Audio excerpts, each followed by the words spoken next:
राष्ट्रवादी काँग्रेसच्या स्टार प्रचारक निरीक्षकांची आज महत्त्वाची बैठक। नगरपंचायत नगरपालिका निवडणुकीसाठी स्थानिक परिस्थितीचा आढावा प्रदेशाध्यक्ष सुनील तटकरे घेणार। आज दुपारी 1 वाजता प्रदेश कार्यालयामध्ये बैठक।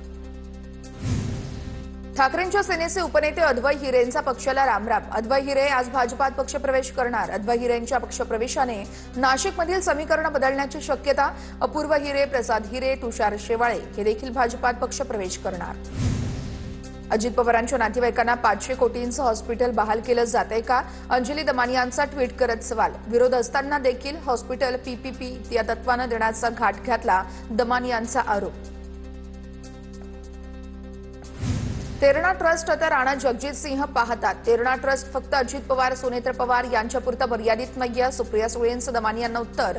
तर तुळजापूर ड्रग्ज प्रकरणामध्ये अडकलेले राजा जगजित सिंह सध्या भाजपात असल्याचीही करून दिली आठवण। मुंढवा जमीन गैरव्यवहार प्रकरणामध्ये मुठे समितीचा अहवाल आज सादर केला जाणार। नोंदणी आणि मुद्रांक शुल्क महानिरीक्षक यांच्याकडे अहवाल सादर केला जाणार। चौकशी समितीचा अहवाल सादर केल्यानंतर दोषी कोण हे समोर येणार। मुंढवा जमीन गैरव्यवहार प्रकरणासंदर्भात मुद्रांक शुल्क भरण्यासाठी पार्थ पवारांच्या मीडिया कंपनीला मुदतवाढ। कंपनीला 24 तारखेपर्यंत मुदतवाढ। दिग्विजय पाटील यांच्याकडून जेडीआरकडे मुदतवाढीसाठी होता अर्ज। पालघर साधू हत्याकांडामध्ये मुख्य आरोपी म्हणून भाजपने काशीनाथ चौधरींवर आरोप केले। त्यांनाच वॉशिंग मशीनमध्ये घालून भाजपने पक्षात घेतलं। रोहित पवार यांचा ट्विट करत गंभीर आरोप। काशीनाथ चौधरींच्या भाजप प्रवेशाला स्थगिती। काशीनाथ चौधरी यांनी भाजपात प्रवेश केलेला असतानाच आता काशीनाथ चौधरी हे पालघर साधू हत्या प्रकरणातील आरोपी असल्याचीही माहिती।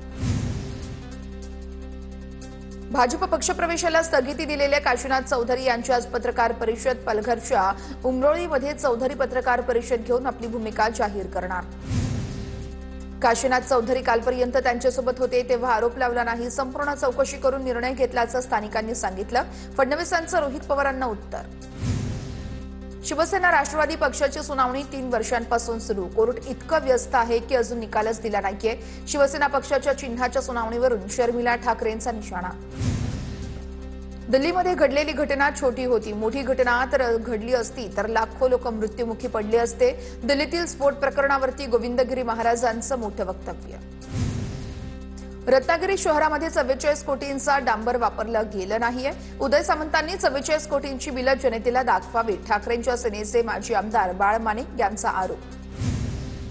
सुनील तटकरेंनी समोर बसून विकास कामांवरती चर्चा करावी। मंत्री भरत गुगावलेंचं खासदार सुनील तटकरेंना आव्हान।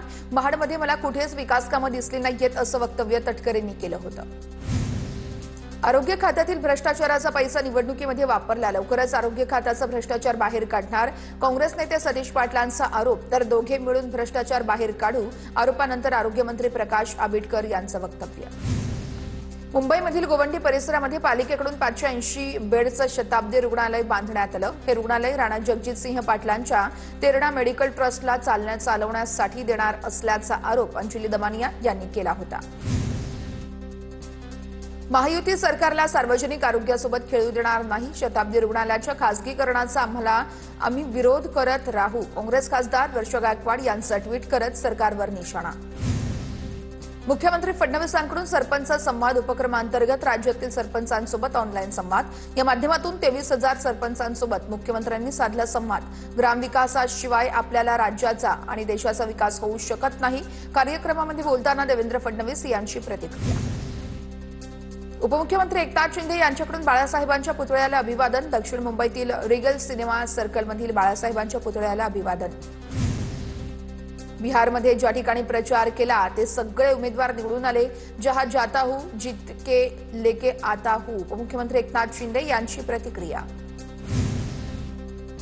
सातारा नगरपालिकेच्या नगराध्यक्ष पदासाठी भाजपकडून अमोल मोहितेंना अर्ज भरलेला आहे।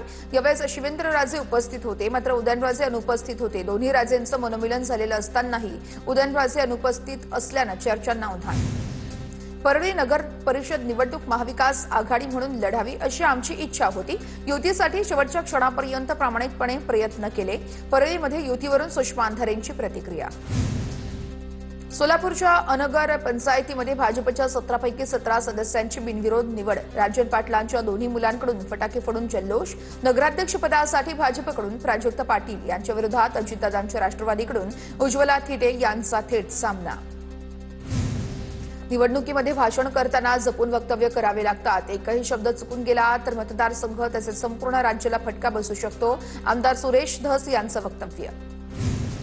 अमरावतीच्या दर्यापूर आणि अंजनगाव सुर्जीमध्ये ठाकरेंची सेना आणि मनसेची युतीचे उमेदवार जाहीर. दर्यापुरातून नगराध्यक्षपदासाठी भावना भुतडा यांना उमेदवारी जाहीर. बीड नगर परिषदेच्या नगराध्यक्षपदासाठी प्रेमलता पारवेंनी भरला अर्ज. अजित पवारांच्या राष्ट्रवादीकडून पारवेंनी अर्ज भरल्याची माहिती. बीड नगराध्यक्षपदासाठी काँग्रेसकडून करुणा म्हस्केंचा अर्ज. बीडमध्ये काँग्रेस पक्ष स्वबळावरती निवडणूक लढवत आहे. बदलापूरमध्ये शिंदेंच्या सेनेला भाजपचा धक्का. भाजपचे माजी शहराध्यक्ष संजय भोईर शिंदेंच्या शिवसेनेमध्ये अर्ज भरण्याच्या अर्धा तास आधी शिवसेनेत पक्षप्रवेश. सिंधुदुर्गच्या वेंगुर्ला नगरपंचायत निवडणुकीमध्ये मवियामध्ये फूट. ठाकरेंच्या सेनेचा 18 जागांसह नगराध्यक्षपदावरती निवडणूक लढवण्याचा निर्णय. भाजपनं वेंगुर्ला शहराचा विकास रखडवला. संदेश निकम यांचा आरोप. नांदेडच्या हदगाव नगर परिषद निवडणुकीमध्ये दोन्ही राष्ट्रवादी एकत्र. पवारांच्या राष्ट्रवादीच्या उमेदवार वर्षा देशमुख यांना अजित पवार यांच्या राष्ट्रवादीचा पाठिंबा. सिंधुदुर्गमध्ये कणकवली नगराध्यक्षपदासाठी ठाकरे सेनेचे जिल्हाप्रमुख संदेश पारकर यांचे उमेदवारी अर्ज दाखल. भाजपला सत्तेपासून रोखण्यासाठी शहर विकास आघाडी म्हणून एकत्र आलो. पारकर यांची प्रतिक्रिया. भाजपचे आमदार मंगेश चव्हाण आणि शिंदेचे आमदार किशोर पाटलांमध्ये जुंपली. पाचोरा भडगाव 40 गावमध्ये महायुतीमध्ये फूट पडली. भाजप आणि शिंदेची शिवसेना एकमेकांसमोर उभी. पुण्यातील दौंड नगरपालिका नगराध्यक्षपदासाठी राष्ट्रवादीकडून दुर्गादेवी जगदाळे यांचा उमेदवारी अर्ज दाखल.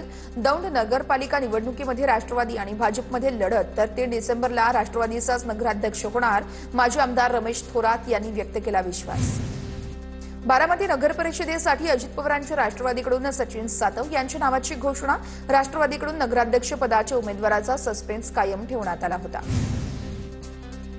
छत्रपती संभाजीनगरच्या पैठण नगर परिषदेमध्ये महायुती फिसकटल्याचं चित्र. भाजपकडून मोहिनी लोळगे तर शिंदेच्या सेनेकडून भूषण कावसानकर या मैदानात असल्याची माहिती. अहिल्यानगरच्या खारेक अर्जुनेत विहिरीमध्ये पिडलेला बिबट्याला ठार मारण्याची ग्रामस्थांची मागणी. बिबट्याला ठार मारलं नाही तर बिबट्याला नेऊ देणार नाही. महिलांची आक्रमक भूमिका. नंदुरबार तळोदा नगरपालिकेच्या निवडणुकीमध्ये भाजपात बंडखोरी. भाजपच्या योगेश चौधरी यांच्याकडून अजितदादांच्या राष्ट्रवादीतून नगराध्यक्षपदासाठी अर्ज. नंदुरबार जिल्ह्यातील 4 नगरपालिकांच्या नगराध्यक्षपदासाठी 49 जणांचा उमेदवारी अर्ज. तर नगरसेवक पदासाठी 726 अर्ज दाखल. धुळ्याच्या शिरपूर वरवडे नगर परिषदेमध्ये भाजप विरुद्ध शिंदेच्या शिवसेनेमध्ये थेट लढत. महाविकास आघाडीकडून नगराध्यक्षपदासाठी एकही उमेदवार रिंगणात नाही. सिन्नर नगर परिषद निवडणुकीमध्ये शेवटच्या दिवशी अर्ज दाखल करण्यासाठी इच्छुकांची मोठी प्रमाणामध्ये झुंबड. नगराध्यक्ष पदासाठी शेवटच्या दिवशी 9 तर नगरसेवक पदासाठी 98 जणांनी उमेदवारी अर्ज दाखल केला. कल्याणमध्ये निवडणुकीच्या तोंडावरती शस्त्रपुरवठा करणाऱ्या सराईत आरोपीला अटक. आरोपी रोशन सावरती यापूर्वी 7 गुन्हे दाखल. अमरावतीमधील तृतीयपंथीयांचं धर्मांतरण प्रकरण. खासदार अनिल बोंडे हे पोलीस आयुक्तांच्या भेटीला धर्मांतरण करणाऱ्यांविरोधात कारवाईची मागणी.